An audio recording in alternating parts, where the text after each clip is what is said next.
All right, we are back home from, I guess, the Colorado home. Well, Iowa definitely tried to reclaim me this last weekend after the race, but yeah, back home from the Ironman North American Championships, and I got to tell you, it's a lot more enjoyable to do these videos after a good race than it is after feeling like I left a lot out there or made a lot of mistakes. And so yeah, let's talk through the race a little bit and see how it goes.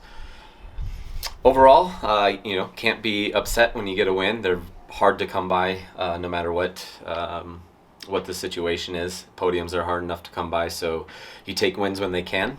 It wasn't a perfect day for me by any means, but it was the day that I needed. It was the day that I wanted, and I got the job done.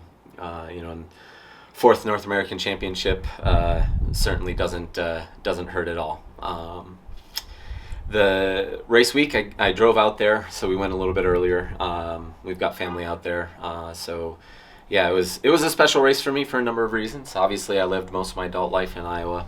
My wife and sister both raced, and I had family on the course. I had friends on the course, friends that I hadn't seen in a long time that I just randomly saw on the run were out there supporting me, and that meant a lot. It was awesome, and it's always makes it even better. I know they don't care that much, but it always makes it even better when you can show them a good day.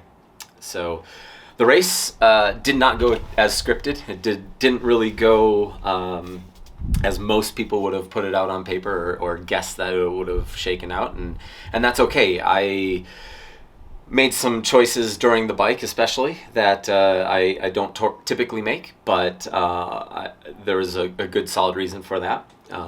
And yeah, overall the swim, I'm really happy with it. It was a solo effort, and I came out just over 2 minutes from the lead guys, which is great.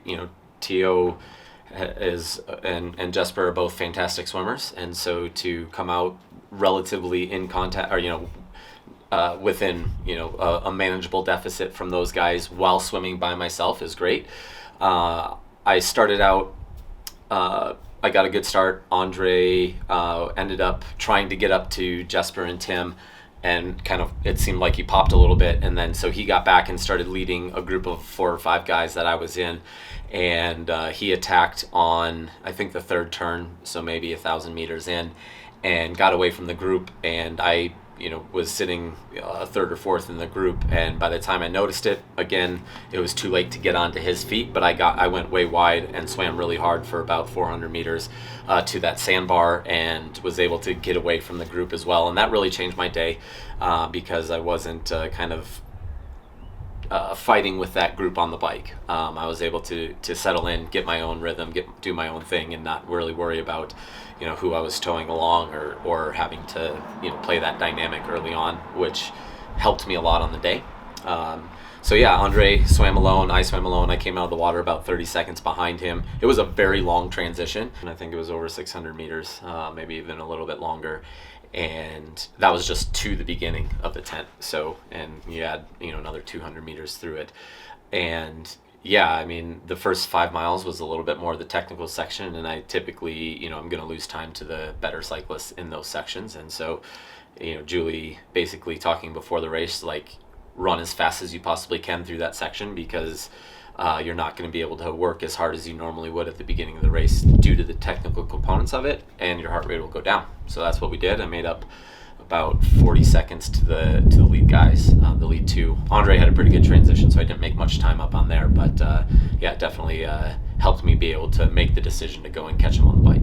As soon as I got the 2 minute roughly gap to the front, the decision was to go and chase. And the nice thing about the course is there was a lot of long flat sections early on, and so I could always see them off on the horizon, and it was just kind of encouraging to be able to see that I'm making up ground. So yeah, the mindset was right away, as soon as I knew it was roughly 2 minutes, was to get to the group. Once I got to the group, the smart thing to do would have been to sit in and try to do as little work as possible. Being one of the better runners in the field, that would have been the best plan at that point. We were putting in good amount of time on the second group behind us, so that would have been the typical strategy that I would have taken.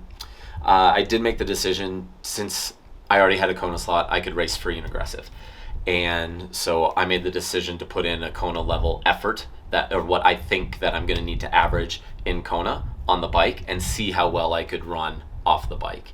And so that's what I did. I was very aggressive. I went to the front very frequently, and there's a number of times where I was attacking on the front to try to get one or two of the guys off. And that's nothing against the guys I was riding with. I love the guys. I train with Tim and Andre, but it was just kind of the tactics that I was trying to play on the day. And I attacked hard at mile 80, and Andre wasn't able to hold on after that one. And then about mile 105, I put in another small surge on a flatter, fast section, and was able to get a little bit of a gap at that point as well. Once the four of us got all together, right away, as soon as they realized that Andre and myself were up there, it slowed down.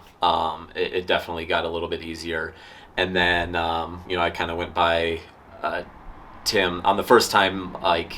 I was still in the sit-in mindset, and got into one of the little rollers and was carried too much speed. So I put myself, I had to go to the front. Otherwise, I could have risked a drafting penalty. So I went to the front and just kind of chatted with the guys, and we're like, let's keep it going.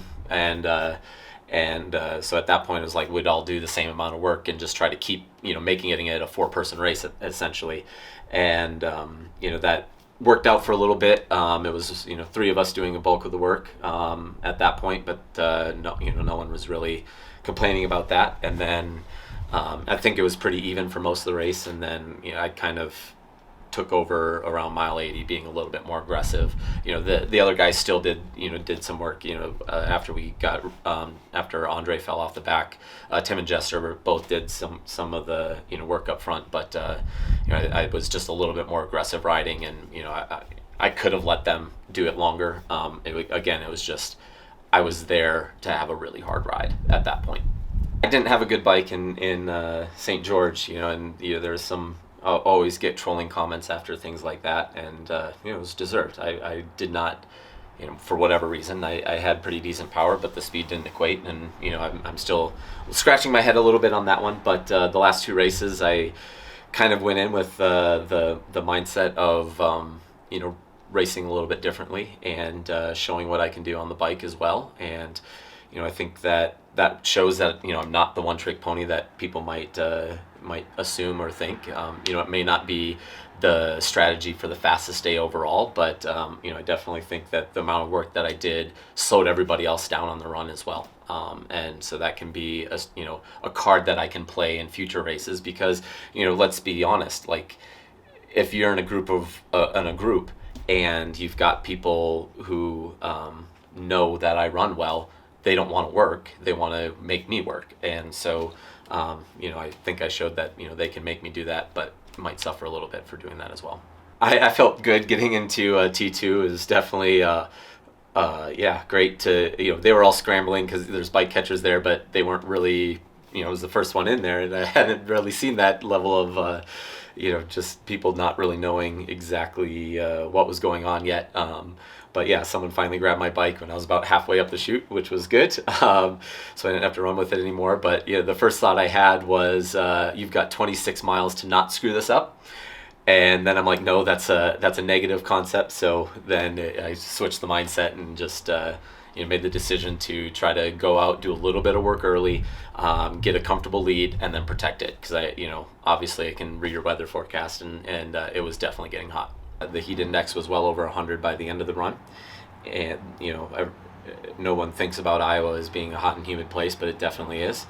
And I did something that I never do, and I took the pace really off my watch and was just running off of heart rate, and my heart rate just stayed flat, and it never really started moving up. And so I was not really concerned. I just kept focusing on the hydration, mostly cooling myself down, and I think I made the mistake of going a little light on calories in the middle miles, and so I started feeling pretty rough at the end. The last 10K was not my best by any means.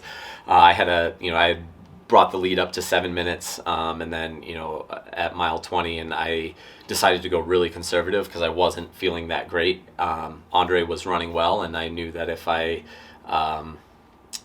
tried to push it too much, I could have blown the win, and at that point it was mine to lose. And so I went a little bit conservative. I went into the porta pot and took a 2-minute pee, which caused a lot of people to talk about, I guess. I don't really know why, but I haven't ever had that issue before, and I did the last 2 Ironmans, so that shows that the hydration standpoint was where it needed to be, and I'm getting better at that, which is great. I actually, in Kona, I've lost as much as 20 pounds during that race, and so I've been really focusing on getting that number down. And this shows that what I've been doing with the nutrition side of things on the bike and adding the Delta G to allow me to get more sodium and everything has been helping. I didn't cramp once. There was never a threat of cramping, and so really happy with that. But I finally got to the finish line, and felt okay, and kind of bent over, and as soon as I stood up, I kind of landed flat on my back. And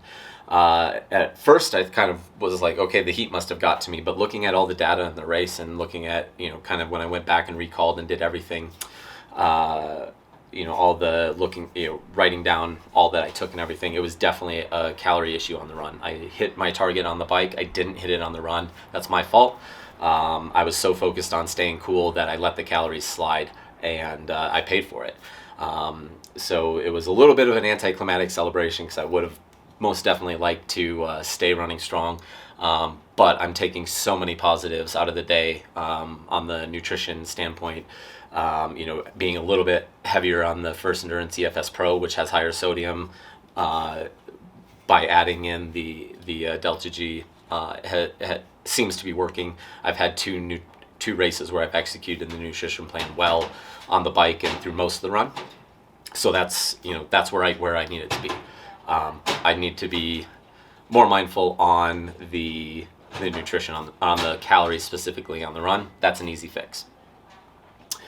So yeah, I mean, got the win, got the title kind of in my previous home state, I guess, and feels pretty good. So overall, like I said, huge positives, really special moments during the race, especially after I got to sneak back in and give my sister and my wife their finisher medals, which means a lot to me, means a lot to my parents who are there watching, and Ashley's parents, of course, which is just great. And definitely, it's hard to replicate those feelings. And so really happy with the weekend. I'm happy I made the decision to go and race, and I think I got the job done and got what I needed to get accomplished, checked off. So what's next? Hopefully, if all goes as planned, first I'm taking a little bit of break. I'm ready for some downtime, enjoying this week of very little. I'll splash around in the water a little bit and call that good. Then I'm going to do the PTO races. I think I've done enough to get a Collins Cup automatic bid now. So that was one of the big objectives out of the weekends, to put together a good enough race to solidify me in the top 4. I think I more than accomplished that, but obviously we'll see. There's still a lot of racing between now and then, so we'll see what everybody else does. I'm going to go to Canada and try to put together a great race there. Hopefully Collins Cup, hopefully the U.S. Open, and then do Ironman World Champs and 70.3 Worlds. And then we'll see. Really appreciate you following along the journey. I finally got to do a video since I started the YouTube channel where I actually get to talk about a win. Feels good. Hopefully you all will keep following along. I'll keep these coming out leading into the upcoming races.